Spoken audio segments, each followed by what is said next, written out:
certainly a way to also explore our traditional music and dance. It would sound a different tune that appeals to our African origin.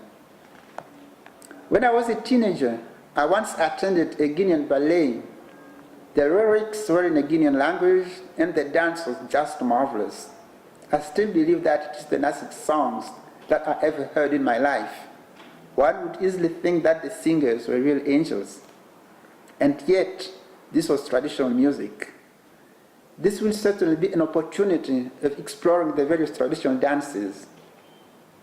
I also still remember traditional dances among the Nande that I have never seen anywhere else in the world.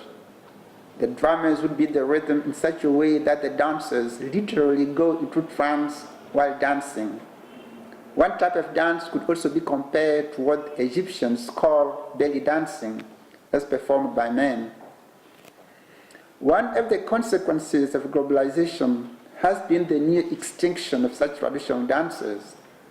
Research on dance would put in the forefront such traditional dances, and hopefully they could encourage the governments to revitalize them and even explore them for tourism purposes, for example, in the interest of their own populations, and also for entertaining foreign tourists in search of exotic dances. Notice that our foreign partners have sometimes videotaped our dance and music. I believe it would be the right move for African scholars to convince their partners to archive such documents with our LoRa at Sedotola, Yaoundé, so that most people may have easier access to them. Another proposal. One domain where research in African traditions is likely to yield much original fruit is the exploration of our tales, proverbs, and riddles. The research question could be, what is it that we can learn from them? Because not much work has been done in collaboration with our Western partners in this domain, we still need to work out the methodology of dealing with this African cultural lore. It cannot certainly be sufficient to just collect the tales, the proverbs, and the riddles and to publish them. Many people have already done so, but such works remain alien to the native speakers, as we never know when and how to use them. A proper methodology should be proposed to our students who intend to deal with them. I just want to mention a remark by Professor Binambi Koy, the Executive Secretary of Sedotola, who, in a comment on Adam Hamad's thesis, said, "Traditional tales also depict a way to learn about our traditional culture, the conflict between the common man and the traditional chiefs, and how this could get challenged. Various characters in such tales convey a way of expression that is allowed to challenge our leaders, even though in actual life they are never challenged. Because many of our African traditions somehow forbid people to challenge the wisdom and the decisions of their traditional leaders, in exploiting ways of doing it through tales or proverbs, it would be possible to convey the right messages to these leaders so as to push them to take the right decisions for the people they are supposed to govern, up to the notables, the direct counselors, to read and understand those criticisms and be prompted to better advise the leaders." Here is another proposal for dealing with this genre of oral literature. How about encouraging our researchers to scrutinize various domains of oral literature, that is, tales, riddles, proverbs, as the manifestation of expressing the obvious through indirectness? As we all know, there's always a message that the telling of a tale or the use of riddles and proverbs is supposed to convey. If African people have developed this way of conveying messages, this must be necessarily linked to the way they view the conduct of interactions between individuals. It's well known, for example, that in many African cultures, it's virtually forbidden to contradict the chief, as Charles Binambi Koy, the Executive Secretary of Sedotola, once told us in the defense jury of Muhammad's thesis. The use of animals and their behavior in the tales is probably a way for people to express dissenting ideas on what happens in their society. As they cannot tell their chiefs that things go wrong, they express this feeling through such tales. Riddles are a way to test the capacity of interlocutors to find the obvious of what happens in their day-to-day activities. Elderly people often intersperse their speech with proverbs to convey what people are supposed to know and that they have inherited from their ancestors. Their use is in a sense a way to test the maturity of the interlocutor to understand the message conveyed by such proverbs. It would be interesting indeed to see how, during the use of tales, riddles, and proverbs, the storyteller projects himself in the dream world of the tales and is able to convey his message. I am convinced that there are new features that we are likely to discover in this genre of oral literature that could even be exploited in various academic studies, such as of syntax. For example, the expression of evidentiality as a syntactic feature in the tales, the use and characterization of certain complementizers that have sometimes been hard to translate in English. For example, in Kinande, my native language spoken in Eastern DRC, the element ka in Nero Katwa Magenda, then complementizer we amago, then we went. Here, ka cannot just be translated by that in English. It conveys something that has to do with the continuation of an action that started earlier. Now, beyond these proposals, a fundamental question remains: is there a way for Africans to develop new knowledge that meets our needs and that we can export?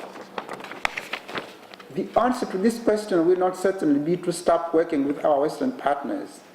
As I hinted earlier, when we study in the Western universities and do collaborative work with our Western partners, why couldn't we act like the Chinese by adapting the Western knowledge to our people's needs?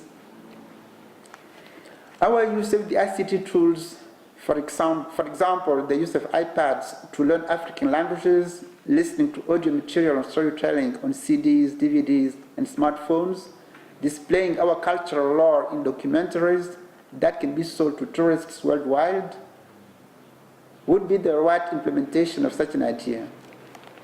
To achieve this vision, we need specialists to produce these types of material.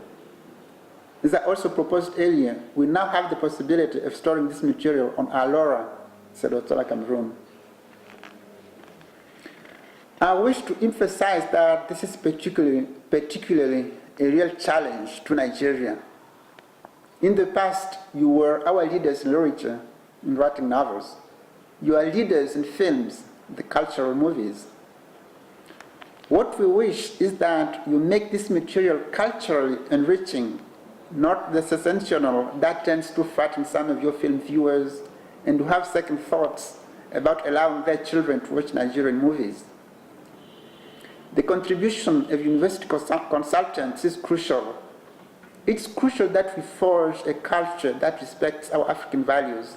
For example, the need to discourage homosexuality, as it seems to be presented as a positive value by Westerners in the name of what they call freedom.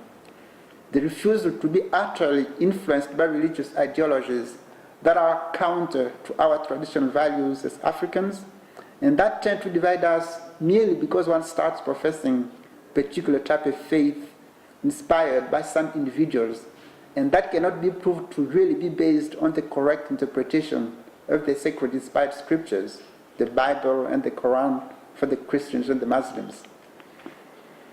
Talking about religious matters, we've got to decide for ourselves, not someone deciding for us what we really want as Africans. What is it that God wants us to be as Africans? Did he want us to be like Israeli Jews, Iranian Muslims with their beliefs? Why can't we be good African Muslims, good African Christians, without necessarily being led to perpetuate contradictions that sometimes arise within the imported religions? We know that these contradictions are human. Don't tell me that God will not listen to me because I want to behave as a good African Christian or a good African Muslim. Also, in our collaboration with our partners whose work is centered in the African continent, my wish is that both African and expatriate researchers carefully observe the living habits of the local populations, and that they ponder on more efficient ways that could contribute to the development of the area where their work is based.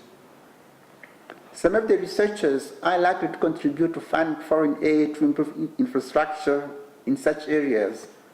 One case in point, for example, Pier Paolo Di Carlo, who bought beds for a hospital in the Low Fungum in Cameroon, where he was doing his research. Also, David Zatlin, a British anthropologist, helped build water pumps in the school in Mambila area where he was working. I once interacted with a scholar from Zambia who found the land of my area good for making bricks that could be produced at a low cost. My idea is that if we can collect such ideas for various parts of the African continent and we archive them on a website such as Alora, our governments could obtain better inspiration on how to hasten developments in our rural areas, because they would be applying ideas that have worked, and they would also be informed on why certain projects failed in some other areas, and thus be ready to readjust the follow-up of some of their development projects. I also imagine that such a website would be a source of inspiration for papers or novels aimed at popularizing such development items as solar energy, better management of the ecosystem, better management of cooperation between traditional medical practitioners and Western-type medical doctors, and so on. Notice also that the need to explore these ICT gadgets is essential for monitoring the kind of information our populations are exposed to, particularly in the domain of literacy. The comment I made in Glimpses of African Cultures is worth repeating here. Like Tunde Agbola, who's Nigerian, said, in the near future, literacy will be redefined as basically the capacity to process information by listening and eventually explaining it orally, as the ICT gadgets will permit people to listen to all sorts of texts anywhere, for example, in the forests, on the road, at home. He rightly believes that these new gadgets will be replacing paper books as we know them today. It's therefore important that the school text devices foresee materials that will be essentially aired and used in these ICT gadgets. This is a unique opportunity to thus introduce texts that teach about African cultures and other cultures likely to help Africans engage firmly on the path of development. When used in classes, the teachers will no longer be using up the students' precious time in correcting mistakes in writing, as is done in formal official language courses, but they will be encouraging them to talk and listen more to texts that can better shape their mentality into becoming Africans who feel fully integrated in the modern world and in which they are comfortable using at least 3 different languages that connect them to their environment. The development of such innovative material would help our education avoid this pitfall that most language models used in African education are designed to fail students. Note also that a new line of research that has started in linguistics is likely to help us understand better who we really are as Africans. I think particularly of the following works. From Foley's work, notably the concept